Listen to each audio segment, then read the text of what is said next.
बिस्मिल्लाहिर्रहमानिर्रहीम। अस्सलाम वालेकुम व्यूअर्स, बचपन से ही हम कालाबाग डैम बनने की बातें सुनते आ रहे हैं। पाकिस्तान की तारीख में शायद ही कोई मंसूबा इतना मुतनाज़िर रहा होगा जितना कालाबाग डैम है। इस डैम की तामीर के प्रोजेक्ट पर अब तक 1 अरब रुपए का खर्चा आ चुका है। इस डैम की तामीर में ना तो सपोर्ट करने वालों की कमी है और ना ही इख्तलाफ करने वालों की। सबसे ज्यादा अगर इख्तलाफ देखा जाए तो सिंध, खैबर पख्तूनख्वा और बलूचिस्तान की गवर्नमेंट और वहां की आवाम को रहा है, और स्पेशली पॉलिटिकल पार्टीज को। अभी जब सैलाब आया और सैलाब की इतनी ज्यादा तबाहकारियां हुई, जैसे प्राइम मिनिस्टर शहबाज शरीफ ने भी कहा कि मैंने अपनी जिंदगी में इतना खौफनाक सैलाब नहीं देखा, तो फिर से कालाबाग डैम के बनने की बातें शुरू हो गई हैं। सबसे ज्यादा अगर किसी चीज का तस्करा हो रहा है तो वो कालाबाग डैम का ही है। इस डैम की तामीर पर इतराजात क्या है, नुकसानात क्या हैं और फायदे क्या हैं, आज हम इस वीलॉग में इस चीज का एनालिसिस करेंगे। किसी की नजर में तरक्की का मंसूबा है तो कोई डैम बनने को इसे तबाही से ताबीर करता है। कालाबाग डैम पंजाब में वाक़ है। इस डैम के लिए पहला सर्वे बरतानवी गवर्नमेंट ने 1875 में किया था।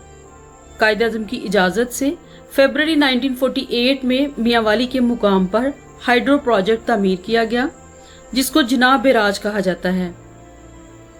अयूब दौर में दिगर आबी मंसूबे तामीर किए गए, लेकिन कालाबाग डैम कागजों की हद तक ही महदूद रहा।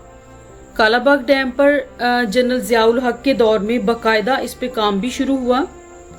जनरल ज़िया के दौरे हुकूमत में इसके लिए बाकायदा एक कमेटी भी बनाई गई, जिसने 1983 में रिपोर्ट पेश की, जिसके मुताबिक इस डैम की ऊंचाई 925 फीट होगी।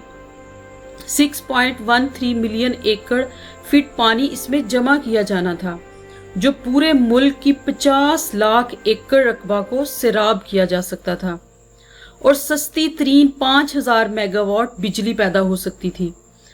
ज़िया दौर में कालाबाग डैम की तामीर के लिए दफातर भी तामीर किए गए और रोड भी बनाए गए, यहां तक कि इवन मशीनरी भी लगवा दी गई उसमें।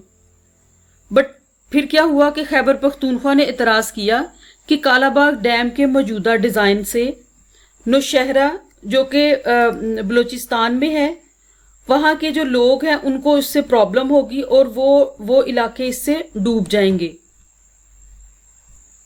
फिर क्या हुआ कि उस डिजाइन पर तब्दीली लाई गई और डैम की ऊंचाई, जो कि पहले 925 मीटर थी, उससे इसको 915 कर दिया गया।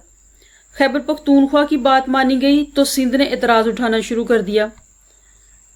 पंजाब सिंध का पानी का हिस्सा उसे नहीं देगा। इस सूबे को पानी की तकसीम पर राजी किया गया और पानी की एक प्रॉपर जो थी वो उसकी तकसीम का फार्मूला सेट किया गया। इस फार्मूला के मुताबिक 37% पंजाब, 33% सिंध, 14% खैबर पख्तूनख्वा और 12% बलूचिस्तान को दरियाई पानी मिलेगा। जनरल परवेज मुशर्रफ की जब गवर्नमेंट आई तो उन्होंने भी कालाबाग डैम समेत 6 बड़े आबी मंसूबों पर काम का ऐलान शुरू किया, और जनरल परवेज मुशर्रफ ने फरमाया कि अगर हमने डैम नहीं बनाएंगे तो हम मर जाएंगे, पानी का शॉर्टफॉल होगा, पाकिस्तान में कहत खुदा न खास्ता आ सकता है।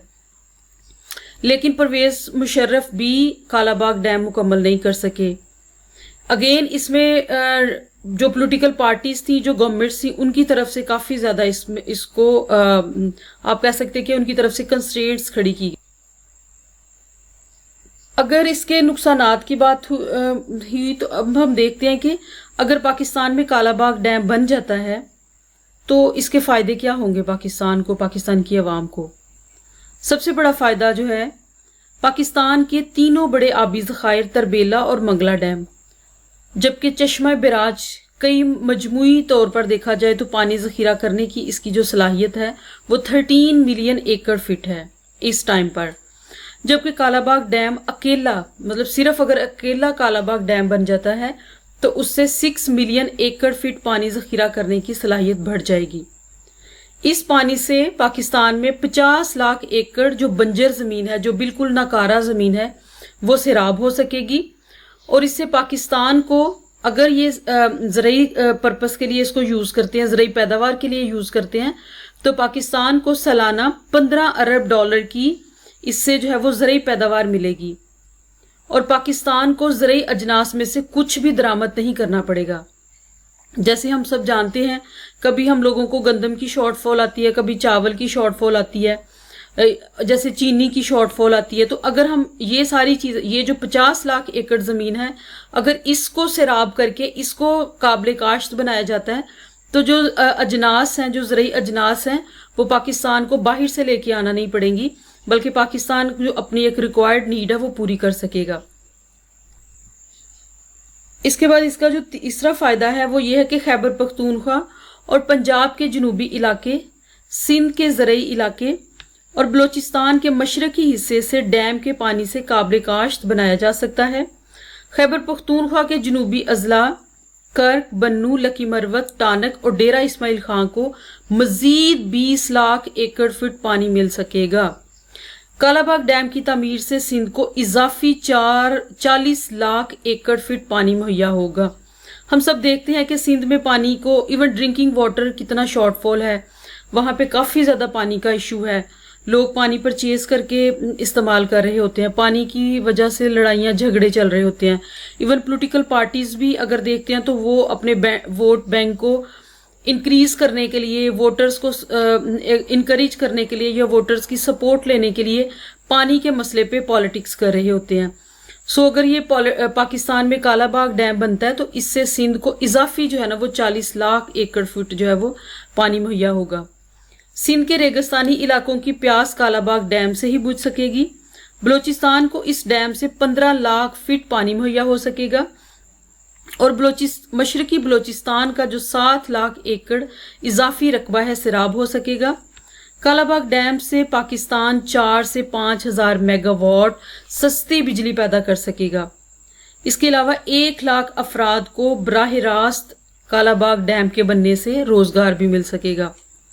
اگر ہم کلائمیٹ چینج کی بات کرتے ہیں، جس کا پاکستان کو بھی بہت آپ کہیں کہ رسک ہے پاکستان کے لیے بھی، تو اگر کالا باغ ڈیم بنتا ہے تو جو گرم ترین قریبی اضلاع ہیں، یعنی جدھر کالا باغ ڈیم بنے گا تو اس کی جو سراؤنڈنگز میں اضلاع ہیں ان کا درجہ حرارت کم ہوگا اور بارشیں بڑھ جائیں گی. یہ فائدے ہمیں کالا باغ ڈیم کی بننے سے ہو سکیں گے.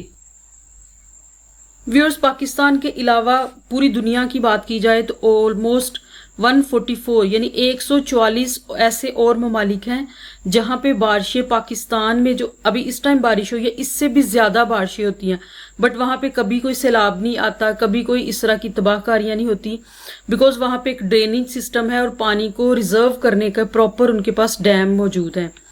تو اگر ہمیں ہماری گورنمنٹ کو اپنے لوگوں کو سیلاب کی جو تباہ کاریاں ہیں ان سے بچانا ہے تو وطن عزیز کو ترقی کی راہ پر گامزن کرنے کے لیے جو ہماری موجودہ گورنمنٹ ہے، PMLN، PDM، ان کو چاہیے کہ پاکستانی پبلک کی انٹرسٹ کے لیے بہت بڑا ایک ڈیسیژن کریں اور پاکستان کے عوام کے فائدے کے لیے لانگ ٹرم پلاننگ کریں اور زیادہ سے زیادہ ڈیمز بنائیں، اور جو اس کے اوپوننٹس ہیں جو ان کے کنسرنز کو ایڈریس کریں اور پاکستان میں کالا باغ ڈیم بھی بنائیں اور اس طرح سے اور بھی چھوٹے چھوٹے ڈیم بنائیں تاکہ یہ جو پانی جس کو جو زحمت بنتا ہے اس کو ہم رحمت میں بدل کے اپنے لوگوں کو اس کا فائدہ پہنچا سکیں.